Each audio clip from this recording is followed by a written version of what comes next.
Bonjour chères étudiantes et chers étudiants. Nous allons continuer le cours de sémiotique consacré au grand récit de légitimation. Donc c'est le numéro 2. Et je vais commencer par lire deux citations qui se trouvent dans les 3 dernières pages du roman de Luki Bersianic intitulé Le pique-nique sur l'acropole, là où elle cite Platon. Donc je commence à vous lire deux citations tirées en fait de Platon. Ceux qui sont féconds selon le corps se tournent de préférence vers les femmes. Il en est qui sont plus féconds d'esprit que de corps, pour les choses qu'il convient à l'âme de concevoir et d'enfanter. Or, que lui convient-il d'enfanter ? La sagesse et les autres vertus qui ont précisément pour père tous les poètes et ceux des artistes qui ont le génie de l'invention. Deuxième citation. Quand l'âme d'un homme dès l'enfance porte le germe de ses vertus, cet homme divin sans le désir, l'âge venu de produire et d'enfanter. Et en effet, par le contact et la fréquentation de la beauté, il enfante et engendre les choses dont son âme était grosse, c'est-à-dire était enceinte, depuis longtemps. Donc voilà Platon, finalement, cité par Luki Bersianic.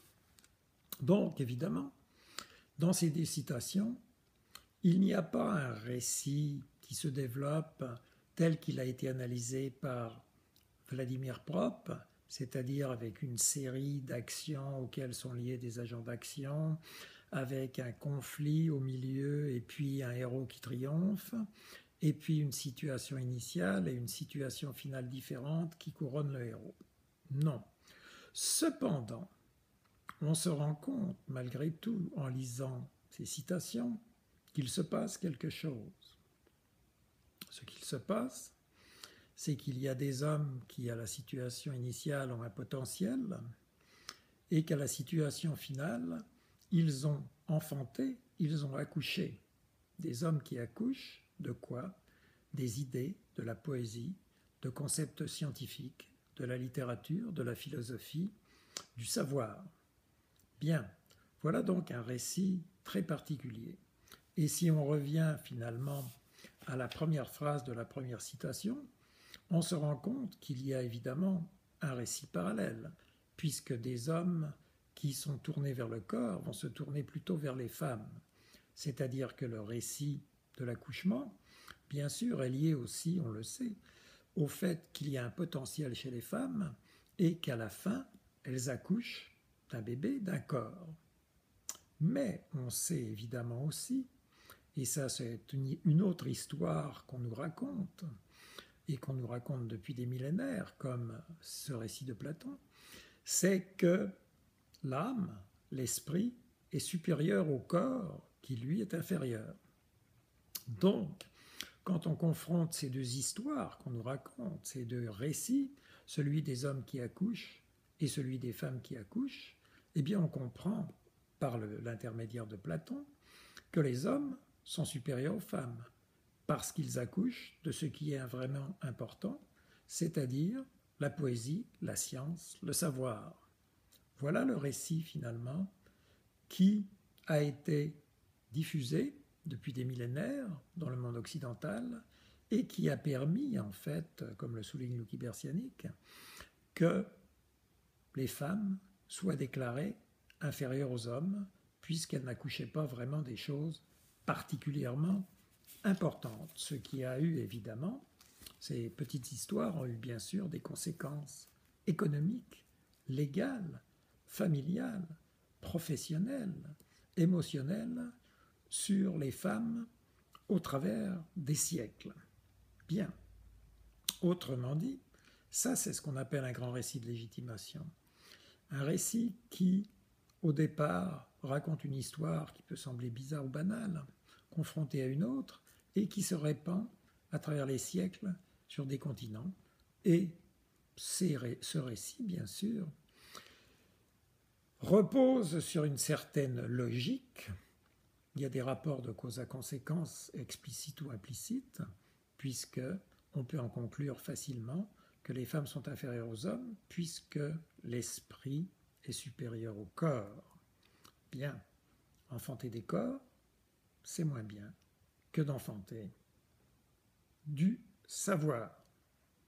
Bon, alors que fait Lucky Bersianic à partir de ce grand récit de légitimation? Elle essaye de le déconstruire, évidemment de le critiquer, et elle le fait en affirmant, à travers les personnages de son roman, en affirmant justement que les femmes sont égales aux hommes parce qu'elles accouchent non seulement des enfants, mais aussi des choses de l'esprit, de la poésie, de la littérature. Lucky Bersianic a écrit justement le roman Le pique-nique sur l'Acropole, du savoir, etc., etc. Mais bien sûr, c'est une situation que l'on a favorisée ou que l'on reconnaît depuis pas très longtemps dans les pays et même dans les pays démocratiques. Bien. Alors que fait-elle? Quelle est son originalité? C'est de nous raconter finalement toutes sortes de situations désastreuses pour les femmes ou toutes sortes de situations positives pour les femmes qui savent s'affirmer aussi au niveau du savoir, mais pas à travers la structure d'une narrativité qui se développe selon des rapports de cause à conséquence, un suspense, etc. Non, elle procède par fragments, par rapport texte-image, par des dessins, par de courts aphorismes, par des petits paragraphes.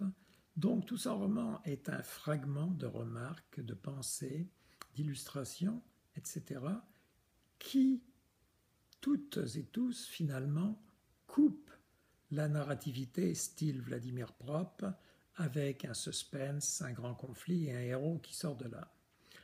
Pourquoi fait-elle cela? Bien justement parce qu'elle est consciente que la narrativité, comme on l'a vu chez Platon, fondée sur une pseudologique et liée à des rapports de cause à conséquence et à des évidences comme le fait que le corps est inférieur à l'esprit, ces grands récits de légitimation comme celui de Platon ont servi à exclure. Et à peu près tous les récits, si vous vous en rendez compte, manifestent en fait, que ce soit le récit de Pierre Lafèvre, que ce soit les récits, les contes populaires analysés par Vladimir Propp, vous vous rendez compte qu'il y a toujours des méchants qui sont exclus.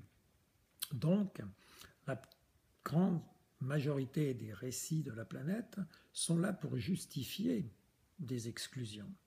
Alors c'est ce qui se passe en effet dans le récit platonicien, et c'est ce contre quoi lutte Lucky Bersianic en refusant d'écrire une narrativité linéaire à suspense ou à enchaînement de causes à conséquences directes d'actions auxquelles sont liées des agents d'action, mais qu'elle essaye de briser cette logique qui mène à l'exclusion en proposant des textes, un texte fragmentaire, un texte étoilé, un texte qui va dans de multiples directions, un texte qui peut être interprété de diverses manières aussi, et qui permet de ne pas mener directement à l'exclusion, parce que bien sûr, elle ne veut pas exclure les hommes.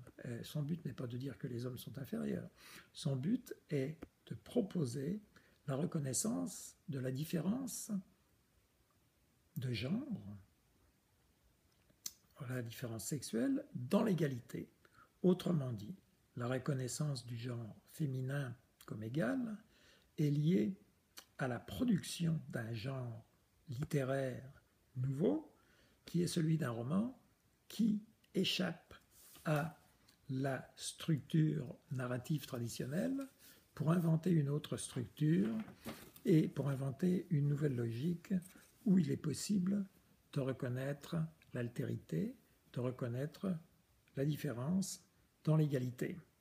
Ça, c'est la grande force de ce livre. Et on sait très bien, en effet, que dans la plupart des livres qui ont été écrits, disons jusque dans les années 1950 ou 60, le rôle des femmes, la présence des femmes est mineure. Et souvent, elles ont des rôles peu importants. La femme de la Mirande pour la patrie, peu important aussi dans La Nuit de Jacques Ferrand, ou bien elles sont méchantes. Pierre Lafèvre, quel est le personnage méchant dans Pierre Lafèvre?